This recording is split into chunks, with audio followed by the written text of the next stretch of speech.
Hello, it's me, as you can tell, with bringing great news. Actually, I don't really have any news, but I do have the seed of an idea that I want to share. Not just want to, I'm going to, clearly, because I'm here, aren't I? Anyway, being the invitation, I think where many speakers, many, see, double emphasis, where many speakers go wrong is they ask what their audience are wanting to see or to experience. So they, not asking specifically, but that's the question that they pose in their heads. What does my audience want to see? What does my audience want to experience? What does his audience want to see? The reality is, though, that when you are an artiste or a person of the craft or a speaker who's moved past that point of caring what other people think, is what is the experience that you want to have? Because the audience don't know until they experience it. They can only go on what they've experienced before. So when we asked or posed the question, what does my audience want? Or what does this audience want or to see or to experience? They don't know. Yes, your audience will force you to or influence you to adjust what you're talking about and what topics to cover and how you may articulate things. But the reality is that they have no idea, an audience has no idea what they want to experience or see until you deliver it for them. And we see this with businesses all the time. We see this with coaches all the time. Or we even see it with, let's say, some of my retreats or my events, which are completely irrational. Meaning, come to my event and we're going to use equine therapy. Essentially, we're going to use horses on day one to help you discover what authenticity really means. And then we're going to work with you, for a couple of days, and then we're going to work with a cellist.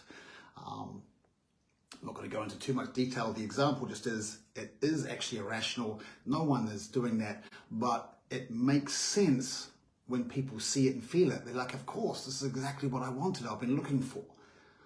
No one knew that, did they?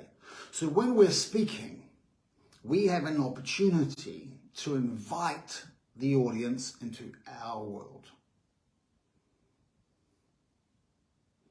We have an opportunity to create, for our speaking experience to be an extension of our true authentic selves, or to be an expression of our heart, or to be an expression of our true essence, whatever you want to say. And the audience have an opportunity to step into our world for a moment in time, which of course is far more potent than speakers trying to copy or imitate or become their projection of what they think a speaker is meant to sound like and look like, and the experience the audience is meant to have. We decide that, not the audience. You as a speaker, and I say this in here because it's a speaking group. We're coming from a speaker's point of view. Where I totally disagree with most speaking coaches is this perception that it is all about the audience, which makes no sense to me, because it has to be your desire, your fantasy. How do you want to experience speaking? So it starts with us, the speakers. The audience become part of that experience, this unique experience. So although many people will argue, well, it's all about the audience, I will argue the opposite. That it starts with us asking ourselves, what is the experience I want to have with my audience?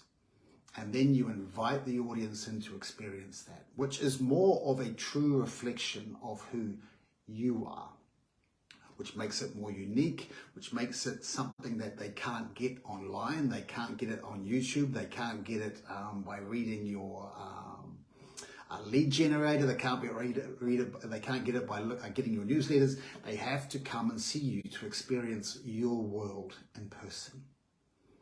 And this is what separates the speakers that are copying, imitating, they're using a cookie cutter approach, and the people or the speakers that are starting to click. That this doesn't have to be the old way. We don't have to use this cookie cutter approach. We're in a craft. We're moving from the age of information into the age of connection. This is a powerful, potent move.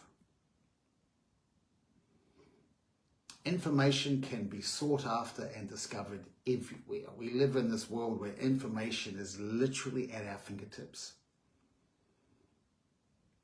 But connection beyond the words, the things beyond the words. So to get people into our rooms and make the experience of spending time with us completely unique, completely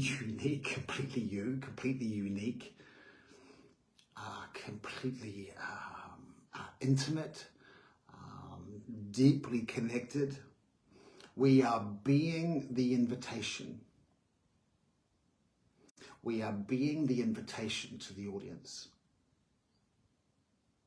Now, I know that being the invitation can be interpreted and probably taken far deeper than what I'm doing right now. I've just really, this is the first time I'm speaking about being the invitation, but I speak often about stepping into my world. I'm inviting the audience to step into my world. We can stop asking, what does the audience want? And we can start asking, what does my world look like when they step into it? What is the experience I want to have when people step into my workshop, my event, my keynote, or my retreat? It's so much more fun. And we're talking in here consistently about redefining world-class presenting, where presenting becomes a spiritual experience, not a performance. Not our performance, not us projecting our idea of likable or projecting what we believe speakers should look like or sound like, or the information they're delivering. We are delivering a visceral, emotional experience that is left in the body.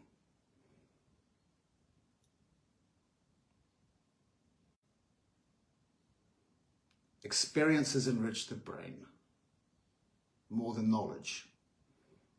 Experiences create emotions.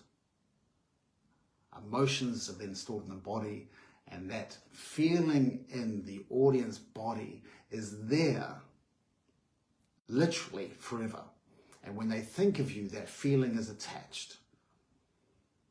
And that feeling will be unique to your event, whatever it is that you want them to experience. And as you know, I'm a big believer in the space between the words, the space between the words as opposed to the words themselves.